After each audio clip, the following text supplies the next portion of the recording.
தினம்தோறும் விளக்கேற்ற நல்ல எண்ணெய் இதயம் நல்லெண்ணெய்.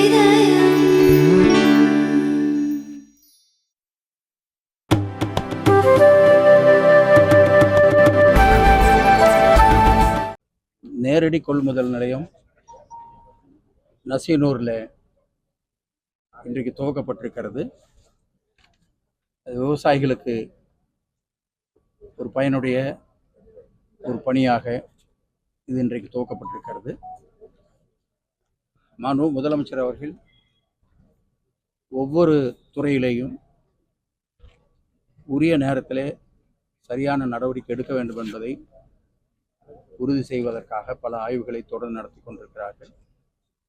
அந்த அடிப்படையில் இன்றைக்கு இந்த பணியை துவங்கி இருக்கிறார்கள். மொத்தமாக நம்முடைய மாவட்டத்திலே 6 இடங்களிலே இந்த பணி துவக்கப்பட்டிருக்கிறது. இது போன்ற கொள்முதல் நிலையம் துவக்கப்பட்டிருக்கிறது. படிப்படியாக அறுவடை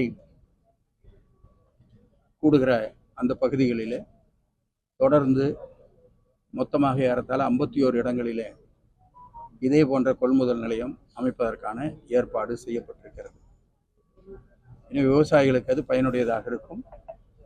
மேலும் விவசாயிகளுக்கு ஏதாவது குறைபாடோ அல்லது அவர்களுக்கு கோரிக்கையோ இருந்தால் அதையும் மாவட்ட ஆட்சித்தலைவர் மற்றும் சம்பந்தப்பட்ட துறையினுடைய அதிகாரிகள் அவர்களிடத்தில் பேசி அதை தீர்ப்பதற்கான நடவடிக்கையும் கண்டிப்பாக எடுப்பார்கள்.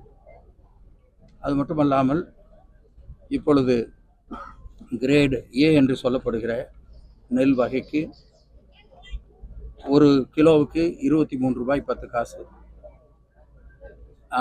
கொடுக்கப்படுகிறது. அது ஊக்கத்தொகையும் சேர்த்து.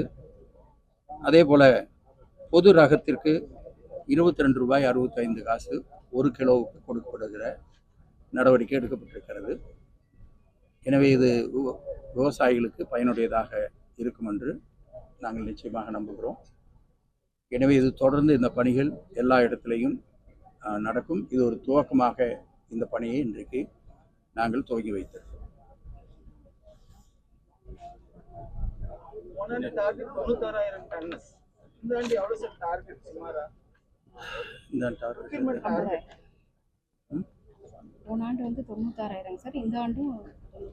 அதான் போன ஆண்டு 96,000, அதை வந்து அது மேலே வரும்னு எதிர்பார்க்கிறேன்.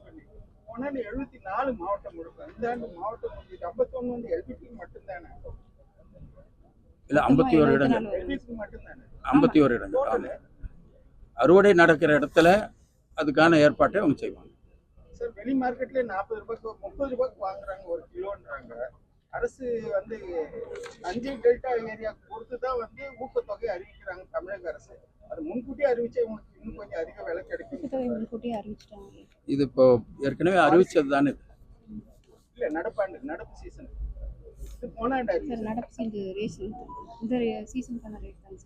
இது வந்து இந்த சீசனுக்காக ரேட்டு தான் சொல்லி தான் சொல்றாங்க. இப்போ நடப்பு சீசனுக்காக உண்டான ரேட்டு இல்லை. அது வந்து அது விவசாயிகளுக்கு பிரச்சனை இருந்தால் சொல்லலாம்னு சொல்லியிருக்கு. அது வந்து சொல்லி அது கவனிப்பாங்க. 40 ரூபாய் வீதம் வந்து யூஸ்வலாக போன ஆண்டு கூட அந்த பிரச்சனை வந்தது. லோடிங் அண்ட் அன்லோடிங் சார்ஜஸ் வாங்குறாங்க. மினிஸ்டர் வாங்கக்கூடாதுன்னு சொல்லியிருக்காரு. இல்லை, அப்போ அது மாதிரி எல்லாம் பிரச்சனைகள் இல்லைன்னு சொல்கிறாங்க. அப்படி இருந்ததுன்னா விவசாயிகள் பேசுவாங்க, அதுக்கு உண்டான நடவடிக்கை எடுப்பாங்க. விவசாய சங்க கூட்டத்தில் நீங்கள் 25ஆம் தேதி நடத்திய கூட்டம் பற்றி விமர்சனம் பண்ணி பேசியிருக்காங்க. நீங்கள் அவங்களை அழைத்து பேசுறதே வந்து கண்டெம்ட் ஆஃப் கோர்ட் அப்படின்னு சொல்கிறாங்க. அதை பற்றி என்ன சொல்கிறீங்க? அழைச்சி பேசுகிறதே கண்டெம்ட் இல்லை. என்ன முடிவெடுக்கிறோங்கிறது தான் அது கண்டெம்ட்டா அல்லது வந்து சரியானு சொல்ல முடியும். அவங்க வந்து அவங்களுடைய கோரிக்கையை வலியுறுத்தி பெரிய ஊர்வலம் அடிக்கடி நடத்திட்டே இருக்காங்க. ஒரு அமைதியான சூழ்நிலை இருக்கணும் அப்படிங்கிறதுக்காக அவங்ககிட்ட கூப்பிட்டு நாங்கள் பேசணும். அப்போ வந்து நாங்கள் சொல்லும்போது கூட நீதிமன்றத்திலிருந்து உத்தரவுகள்லாம் இருக்குது. அதெல்லாம் மனசில் வச்சுக்கிட்டு தான் நீங்கள் வந்து அதில் உங்களுடைய அப்ரோச் இருக்கணும் அப்படிங்கிறத நாங்கள் சொல்லியிருக்கோம். அதனால் எங்கள் சார்பிலையோ கலெக்டரோ நாங்களோ ஒரு முடிவு அதில் வந்து எடுத்து இப்படித்தான் சொல்லலை. நாங்கள் அவங்க வந்து எப்படியாச்சும் விவசாயிகள் எல்லாரும் செட்டில் ஆகி ஒழுங்காக வேலை நடக்கணும்னு நாங்கள் எதிர்பார்க்குறோம். அதனால் வந்து ஒரு முடிவு எடுக்காமையே கண்டெம்ட்னு போகிறது எனக்கு தெரியல. அது எந்த மாதிரி அப்படி பண்ணுறாங்கன்னு எனக்கு ஒன்றும் புரியல. நீதிமன்றம் ஏற்கனவே தீர்ப்பு வழங்கியிருக்காரு போட சொல்லி. அப்போ அப்படி இருக்கும்போது நம்ம அவங்கள அழைத்து பேச வேண்டிய அவசியம் இல்லை அப்படிங்கிறாங்க. அவங்க ஊர்வலம் வர்றாங்கல்ல, பேசலைன்னா நீங்களே என்ன கேள்வி கேட்டிருப்பீங்க? ஊர்வலம் வராங்க, ஆயிரக்கணக்கில் வர்றாங்களே, ஒரு கூப்பிட்டு நீங்கள் ஒரு வார்த்தை அவங்ககிட்ட பேசக்கூடாதான்னு கேட்பீங்களா இல்லையா? ஏற்கனவே நீதிமன்றத்தில் அவங்க இல்லை, நீதிமன்றத்தில் சொல்லியிருக்கு. அந்த நீதிமன்றம் சொன்னது தான் அவங்களுக்கு சொல்கிறோம். சில பேர்த்துக்கு தெரியாமல் கூட இருக்கலாம். நீதிமன்றம் இந்த மாதிரி உத்தரவு கொடுத்துருக்கு, இந்த மாதிரி சூழ்நிலை இருக்குது, நீங்கள் வந்து உங்களுடைய கோரிக்கையை சொல்லுங்கள். அதுக்கு பின்னாடி நீதிமன்றம் அப்ரோச் பண்ணுறதுக்கு அவங்களுக்கு ரைட்ஸ் இருக்குது. அதனால இது ஒரு சமாதானமான சூழ்நிலை வரணுங்கிறது எங்களுடைய நோக்கம். அடுத்தது அவங்க அடிக்கடி ஊர்வலம் பிரச்சனை இந்த மாதிரி வந்து எதுவும் அசம்பாவிதம் நடந்துடக்கூடாதுங்கிறது எங்களுடைய நோக்கம். அதனால தான் இந்த ஊர்வலம் நடந்த 2-3 நாளில் நாங்கள் கூப்பிட்டு பேசுவோம். அதை எப்படி தப்புன்னு சொல்ல முடியும்? கூப்பிட்டு பேசுகிறதே தப்புனாக்க அப்புறம் நாங்கள் எதுக்காகத்தான் இருக்கிறோம்? கோர்ட்டுக்கு எதிராக எந்த இதையும் சொல்லலை. அவங்களுக்கு சொன்னதே கோர்ட்டினுடைய ஆர்டர் இப்படி இருக்கிறதுங்கிறத நாங்கள் எக்ஸ்பிளைன் பண்ணியிருக்கோம். இதெல்லாம் சொல்லித்தான் அந்த வந்து இதே எடுத்திருக்குது. அதில் எப்படி கண்டெம்ட் வரும்னு தெரியல. நான் இங்கே சொல்லக்கூடாது, அதை கோர்ட்டில் தான் நான் சொல்லணும். ஏன்னா இப்போ கண்டெம்ட் போடுறாங்க, நான் கோர்ட்டில் தான் சொல்லணும். கோர்ட்டில் சமன் பண்ணுவாங்க, நாங்கள் சொல்லிக்கிறேன். ஏன்னா இந்த கூட்டத்துல 2 மாவட்ட ஆட்சியர்கள் நீங்க கூட்டத்துல அவங்களையும் அழைச்சிக்கல அப்படின்னு சொல்றாங்க. 2 மாவட்ட ஆட்சியர்கள் திருப்பூர், கரூர் அவங்களையும் கூப்பிடல, சட்டமன்ற உறுப்பினர்களையும் கூப்பிடல. இதுல ஒரு முடிவு எடுக்கிறதுக்காக நாங்க கூப்பிடல. ஊர்வலம் வர்றாங்க. இந்த ஊர்வலம் எங்க நடந்தது? ஈரோட்டில் நடந்தது. அதனால இங்க சம்மந்தப்பட்டவங்களை அவங்கள கூப்பிட்டு இந்த மாதிரிலாம் பண்ண வேண்டாம், இங்க ஒரு சமாதானமா போறதுக்கு பாருங்க, நீதிமன்ற உத்தரவு இப்படியெல்லாம் இருக்கு அப்படிங்கிறத நாங்க பேசியிருக்கிறோம். இதுல ஒரு முடிவு எடுக்கிறதுக்காக கூப்பிட்டுருந்தோம்னாக்க எல்லாத்தையும் கூப்பிட்டுருக்கலாம். அவங்ககிட்ட அறிக்கை கேட்டிருக்கீங்க, நம்ம அவங்க 10 பேர் கொண்ட குழு அமைச்சு அவங்க வந்து ஆய்வு பண்ணி இல்லை, உங்க பிரச்சனையை முதல்ல நீங்க ஆய்வு பண்ணி சொல்லுங்க. அதுக்கு பின்னாடி கவர்மெண்ட் வந்து அதுல ஒரு முடிவு எடுக்கும். அப்படி முடிவு எடுக்கும் போது கோர்ட்டினுடைய ஆர்டரை பார்க்காம கவர்மெண்ட் முடிவு எடுக்காது. மாவட்ட ஆட்சித்தலைவர்கிட்ட நான் சொன்னா கூட கோர்ட் ஆர்டர் இருந்ததுன்னா அந்த அடிப்படையில் தான் அவங்க முடிவு எடுக்க முடியும். இல்லைன்னா கோர்ட் அப்ரோச் பண்ணி அவங்ககிட்ட வந்து பர்மிஷன் வாங்கிட்டு தான் பண்ண முடியும். அதனால வந்து எதையுமே சொல்றதே தப்புனாக்க அப்புறம் நாங்கள் இங்கேயே இன்னைக்கு கூட வந்தது எதுக்குன்னு கேள்வி கேட்பீங்க. அதனால அது வந்து அவங்களுக்கு இருக்கிற குறைய சொல்றாங்க. தப்பே இருந்தா கூட அதை நாங்கள் கேட்டு அவங்களுக்கு எக்ஸ்பிளைன் பண்ண வேண்டியது எங்களுடைய வேலை. அதை சொல்லியிருக்கோம். நீங்க இதெல்லாம் அவங்களுக்கு புரிய வைக்கிறதுக்கு நீங்க ஒரு குழுவை போடுங்க, எல்லாரும் உட்கார்ந்துட்டு பேசினா சரியா வராதுன்னு சொன்னோம். அதுல எப்படி தப்பாகும்? நீதிமன்ற உத்தரவை அமல்படுத்த போறோமா? அது வந்து உரிய நேரத்தில் அது பதில் சொல்லப்படும். அது என்ன வந்து நீதிமன்றம் சொல்லுது, என்ன நாங்கள் வந்து நீதிமன்றத்தில் மறுபடியும் அப்ரோச் பண்ணுறோமா என்ன, அதெல்லாம் வந்து பின்னாடி நாங்கள் சொல்லுவோம். அதே மாதிரி ஏற்கனவே காங்கிரீட் போடணுங்கிறவங்களும் வேண்டாங்கிறவங்களும் அவங்களுக்குள்ள ஒரு செட்டில்மெண்ட் போட்டிருக்காங்க. நான் அதுக்கே கண்டெம்ட் போகலாம். நான் அதெல்லாம் இங்கே பேசக்கூடாது, கோர்ட்டில் நாங்கள் பேசிக்கிறோம். கடந்த ஆண்டு மினிஸ்டர் 55 கிலோமீட்டர்னு ஒரு ப்ராஜெக்ட் ரிப்போர்ட்டை கொடுத்தீங்க, என்னென்ன ஒர்க் பண்ண போறாங்க. அப்போ வேரியன்ஸ் அதுலேருந்து வேரியன்ட் ஆகுறீங்களா நீங்க? அதாவது என்ன வந்து இப்போ விவசாயிகள் என்ன சொல்றாங்களோ அதை வந்து எல்லாத்தையும் பேலன்ஸ் பண்ணி பண்ணுங்கிறது எங்களுடைய நோக்கம். அதில் கோர்ட் ஆர்டரில் எந்த விதமான ஒரு டீவியேஷனும் வந்துடக்கூடாது. கோர்ட் ஆர்டரை வச்சுக்கிட்டு தான் நாங்கள் பண்ணணும். அதில் ஏதாச்சும் மாற்று பண்ணுறதா இருந்ததுன்னா நாங்கள் வந்து கோர்ட்டை அப்ரோச் பண்ணாமல் எங்கள் இஷ்டத்துக்கு நாங்கள் பண்ண முடியாது. இது ஒரு தனியார் அல்ல, அரசாங்கம். அதனால் நாங்கள் எடுக்கும்போது அந்த முடிவுகள் வந்து கோர்ட் ஆர்டரை பேஸ் பண்ணி தான் இருக்கும். அப்படி ஏதாச்சும் அதில் சூழ்நிலைக்காக மாற்ற வேண்டி இருந்ததுன்னா நீதிமன்றத்தில் அணுகி நாங்கள் கேட்காம பண்ண போகிறது கிடையாது. அதனால இது எல்லாமே வந்து ஓப்பனாக பண்ணுறது, இது ஒன்றும் ரகசியமாக பண்ணுறது இல்லை.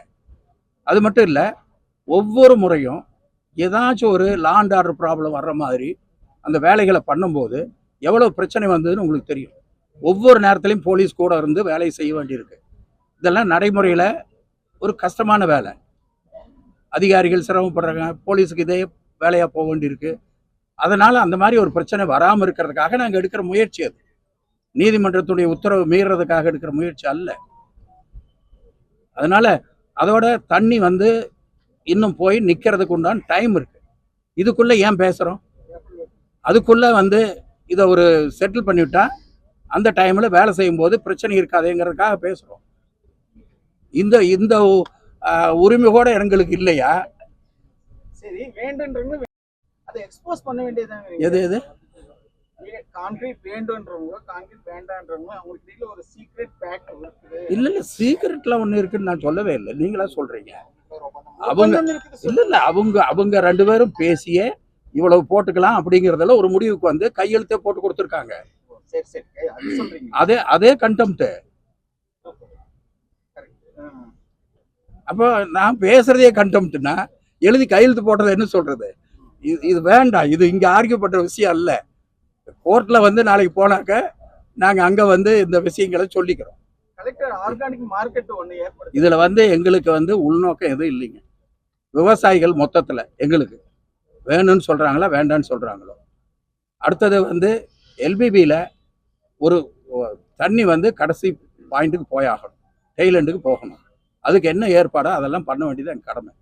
அதனால் இப்போ வந்து சம்மந்தப்பட்ட துறையும் கலெக்டரும் அதுக்கு உண்டான ஏற்பாட்டை பண்ணிகிட்டு இருக்காங்க. எல்லாவும் கோர்ட் ஆர்டரை மீறுற மாதிரி இருக்காது. கோர்ட் ஆர்டருக்கு ஏதாச்சும் வந்து மாறி பண்ணுற மாதிரி ஒரு சூழ்நிலை இருந்தால் கோர்ட்டில் பர்மிஷன் வாங்காமல் பண்ண மாட்டாங்க. இதெல்லாம் அரசாங்கத்துக்கு இருக்கிற நடைமுறை. இதில் யாரும் போய் ஒன்றும் தலையிட முடியாது. இது என்னுடைய இஷ்டமோ அப்படி இல்லை.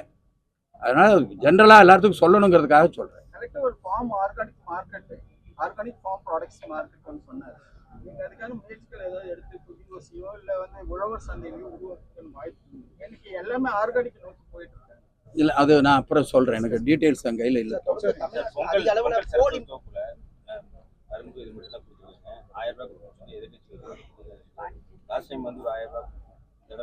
இல்லை அது வந்து பொதுவான விஷயம். அது இப்போ நான் ஒன்றும் சொல்கிறது இல்லை. அத்திக்கடை வாகன திட்டத்தில் வேலைகள் இப்போ போயிட்டுருக்கு. தண்ணி இல்லாதனால இடையில கொஞ்சம் டிலே ஆச்சு. கலெக்டர் வந்து ஆல்மோஸ்ட் டெய்லி வந்து அதை ஆய்வு பண்ணிகிட்டே இருக்காங்க. அனைவரும் சீக்கிரம் முடிஞ்சிடும். ஒரு கொஞ்சம் குளம்தான், ஒரு 30 குளத்துக்குள்ளே தான் வந்து இன்னும் முடியாமல் இருக்குது. 16 குளம் தான் இன்னும் பெண்டிங் இருக்குது. இந்த ஃபர்ஸ்ட் வீக்கில் முடிச்சு கொடுத்துட்றேன்னு சொல்லியிருக்காங்க. அநேகமாக இன்னும் 1 வாரத்துக்குள்ளே முடிச்சுருவாங்கன்னு நாங்கள் எதிர்பார்க்குறோம். சோலார் பேருந்து நிலையம் அந்த பர்மனன்ட் பஸ் ஸ்டாண்டு இது நடந்துகிட்டு இருக்கு. டெம்பரரி பஸ் ஸ்டாண்டு ஓப்பன் பண்ணுறதா என்னன்னு வந்து கலெக்டரோட பேசிட்டு அப்புறம் நாங்கள் முடியும். சார், தமிழகத்துல தொடர்ந்து கொங்கு மண்டலத்தில் பார்த்தீங்கன்னா இந்த ஒரு வாரத்துல கோழி கலப்பட மது என்பது அதிக அளவில் விற்பனையாகிருக்கு. அந்த விற்பனையாகிற கைது நடவடிக்கை எடுத்திருக்காங்க. இது சம்பந்தமா என்ன சொல்லுங்க? இல்லை, கைது நடவடிக்கை எடுக்காமல் இருந்தால் தான் என்ன சொல்ல அதிக அளவில் பார்த்தீங்கன்னா கோழி கலப்பட மது இல்லை. அதுதான் அதுக்காகத்தான் நடவடிக்கை எடுத்துக்கிட்டு இருக்காங்கல்ல. நடவடிக்கை எடுக்கிறதே அந்த மாதிரி தப்பு நடக்கிறத கண்டுபிடிக்கிறதுக்காகத்தான். அதை கண்டுபிடிச்சு நடவடிக்கை எடுத்துக்கிட்டு இருக்காங்க. அதே மாதிரி காலையில ஆனா இல்லீகல் டாஸ்மார்க் எல்லா பக்கமும் ஓடிடு. குறிப்பா வந்து ஈரோட்லயே பல இடத்துல பாத்தீங்கன்னா 6 மணில இருந்து இல்ல இல்லீகல் வந்து இல்லீகல்ங்கிறது இல்லை. அந்த மாதிரி எல்லாம் நடவடிக்கை எடுத்து க்ளோஸ் பண்ணியிருக்கு. ஏதாச்சும் வந்து சில இடத்துல டைம் அது இல்லீகல்னு சொல்றது இல்லை. டைம் 10 மணிக்கு திறக்க வேண்டியதை 12 மணிக்கு திறக்க வேண்டியதை 11 மணிக்கு திறந்தாங்கன்னா அது தப்பு. அதுக்குண்டான நடவடிக்கையும் எடுத்துக்கிட்டு இருக்காங்க. அதே மாதிரி இப்போ நைட்டு எத்தனை மணிக்கு க்ளோஸ் பண்ணுமோ அத்தனை மணிக்கு க்ளோஸ் பண்ணி ஆகணும். இதெல்லாம் உரிய நடவடிக்கை எடுக்கப்பட்டு வருகிறது. ஈரோடு மூலக்கர மிஸ்டர் கோல்டு ஆயில் நிறுவனத்தை வந்து இப்போ மின்துண்டிப்பு பண்ணியிருக்கிறீங்க. பொல்யூஷன் பிரச்சனையா கிட்டத்தட்ட 10 வருஷமா ஆர்வம் இல்லாம தான் ஓட்டிட்டு இருக்காங்க. பொதுமக்கள் குற்றம் சாட்டியிருக்காங்க.